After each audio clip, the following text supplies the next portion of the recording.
Hello friends, இப்போ நம்ம பார்க்க போகிறது ஆயிரத்தென் விநாயகர் கோவில் அப்படின்னு. இது எங்கே இருக்குன்னா ஆறுமுகமங்கலம் அப்படிங்கிற ஒரு ஊரில் இருக்குது. இது வந்து தூத்துக்குடியிலேருந்து திருச்செந்தூர் வர்ற பாதையில் ஆத்தூர்லேருந்து சுமார் ஒரு 7-8 கிலோமீட்டர் தூரத்தில் இந்த ஊர் இருக்குது. இந்த கோவிலோட விசேஷம் என்னன்னு கேட்டிங்கன்னா, கிமு 5ஆம் நூற்றாண்டில் கொற்கையை வந்து தலைநகரமாகவும் துறைமுகமாகவும் கொண்டு பாண்டிய நாட்டை சேர்ந்த கோமார வல்லபன் அப்படிங்கிற ஒரு மன்னன் வந்து ஆட்சி செஞ்சுட்டு வந்தான். இந்த மன்னன் வந்து 1000 யாகம் செய்தவன் அப்படிங்கிற ஒரு வரலாறும் இருக்குது. இந்த யாகத்துக்காக இந்தியாவோட மேற்கு கடற்கரையில் உள்ள கொங்கண பகுதியிலேருந்து சாலக்கிராம வடிவத்தில் மகாவிஷ்ணுவையும் சோனபத்ரகல் வடிவத்தில் கணபதியையும் அவங்கவுங்க வீட்டில் வழிபாடு செய்துட்டு வந்த 1008 வேதிகர்களை வரவழைச்சான்.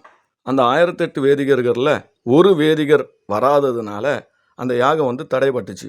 அப்போ என்ன செய்கிறதுன்னு அந்த வேதிகர்கள் வந்து யோசிக்கும்போது அந்த வேதிகர்களோட வேண்டுதலின்படி மகா கணபதி வந்து 108வது வேதிகராக வந்து அந்த யாகத்தை பூர்த்தி செஞ்சு கொடுத்தார். அதனால் மகா கணபதிக்கு வந்து பாண்டிய மன்னன் வந்து திருக்கோவில் கட்டி வழிபட்டான். அதனால தான் இந்த கோவிலுக்கு வந்து ஆயிரத்தென் விநாயகர் திருக்கோவில் அப்படிங்கிற ஒரு பேரும் வந்திருக்கு.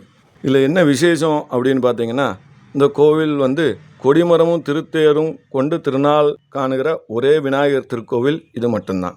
இன்னொன்று என்னென்னா, நவகிரகங்களோட இருக்கிற கேது கிரகத்தோட அதிஷ்டான தேவதையான மகா கணபதி வந்து காலத்தீஸ்வர கல்யாணி அம்மையோட அமர்ந்து இருப்பதால் இந்த ஸ்தலம் வந்து கேதுக்கு பரிகார ஸ்தலமாகவும் காலசர்ப்ப தோஷத்துக்கு பரிகார ஸ்தலமாகவும் பெருமை பெற்றிருக்கு. இந்த கோவிலை பற்றி ஔவையாரோட விநாயகர் அகவல் மற்றும் ஆதிசங்கரோட கணேச பஞ்சரத்னம் ஆகியவற்றில் இந்த கோவில் இடம்பெற்றிருக்கு. இதே மாதிரி நிறைய வித்வான்களோட பாடல்லையும் இந்த கோவில் வந்து இடம்பெற்றிருக்கு.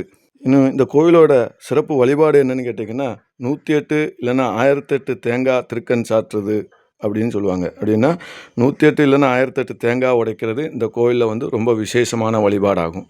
இது எல்லாமே வந்து என்னன்னு கேட்டிங்கன்னா, இந்த கோவிலோட ஸ்தல புராணம் வந்து அந்த காலத்தில் உள்ள பட்டயம் அப்புறம் ஓலைச்சுவடியில் பாதுகாத்துட்ருக்காங்க இன்னும்.